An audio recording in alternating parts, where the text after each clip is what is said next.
Hi, in this video we're going to take a look at the Betmix screen and explain some of the features and data that you'll see here. We're looking at today's horse races. From this screen you'll be able to see all the racing data for today as well as any date in the future. Typically we have today's races and tomorrow's in here.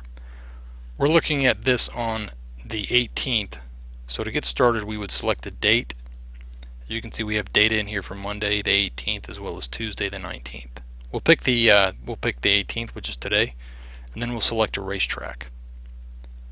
There's only 5 tracks running today on a Monday, and you're going to see later in the week there would be a lot more tracks in here. On a Saturday or Sunday there might be 20 or 22 depending on the time of the year.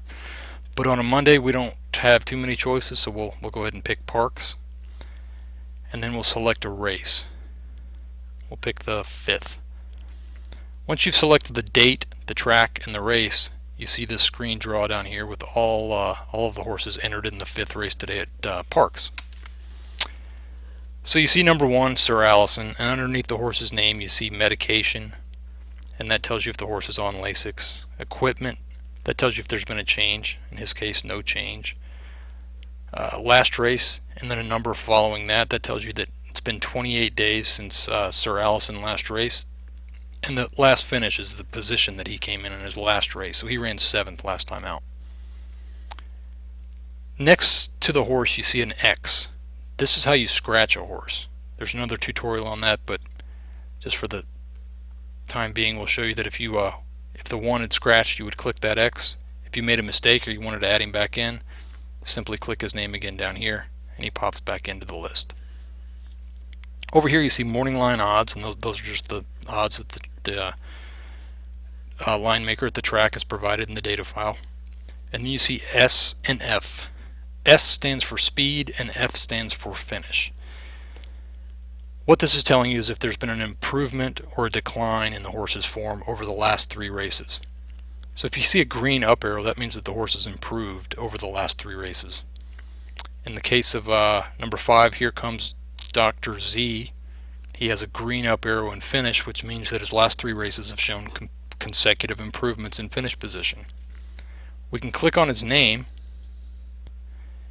and an info box will pop up that gives you details about recent workouts, recent races, pedigree information, trainer, jockey, owner names, race record, etc. So we're looking at Dr. Z here. We see that he had a green up arrow under finish, and we can come over here and see that he's 5th, 4th, and then 3rd. So his last 3 races have shown improvement in each one of those finishes.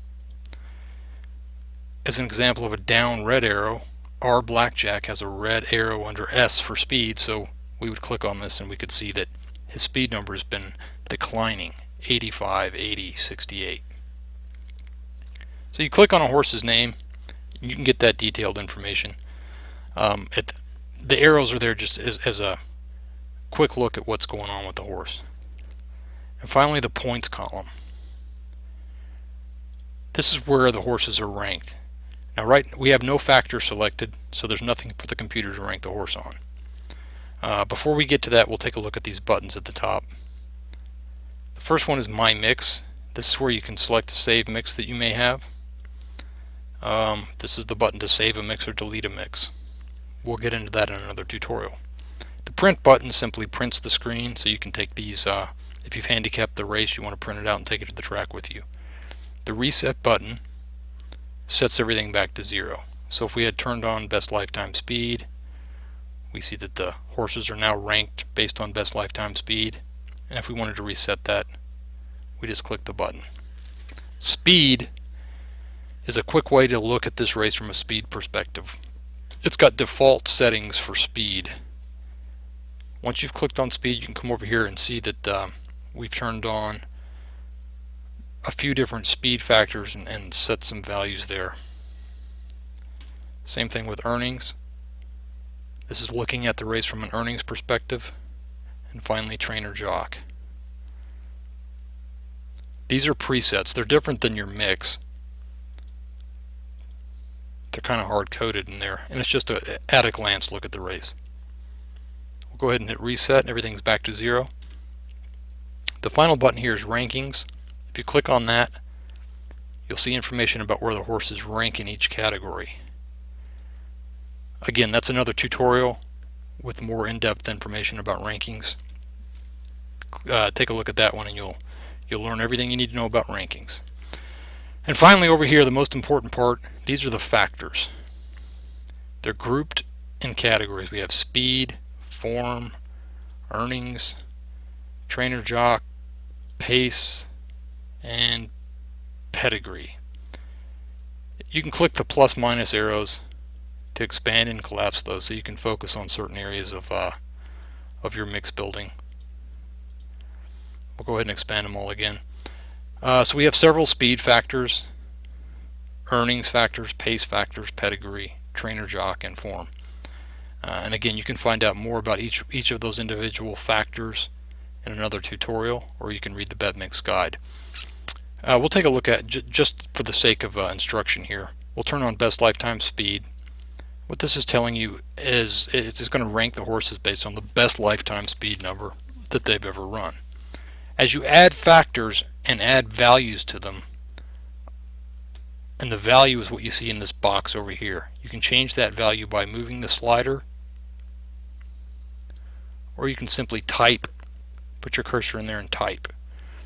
So we have one factor on. Let's turn on another one. We'll turn on average lifetime earnings. We'll slide that over to 40. Sometimes you can't get it right on the number. Go ahead and type it in there. We'll turn on distance pedigree. Set that to 15. And we'll turn on in the money percentage. Turn that to 10. So that's a real basic mix. Using those particular factors and those particular weightings, the computer tells us that number 9 has 97.7 points and is the horse to bet based on those factors. Now those factors are entirely up to you.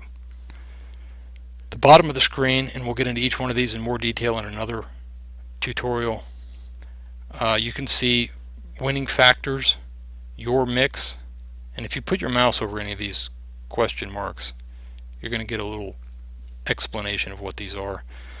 Your mix is basically telling you all the factors that you've selected, and based on the weight of those factors, it's going to put a pie chart out there and tell you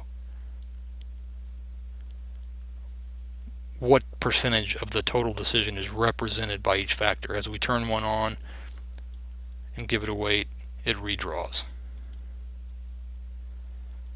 So in a nutshell, that's the basics of the Betmix screen. Again, there's more detailed information in other tutorials.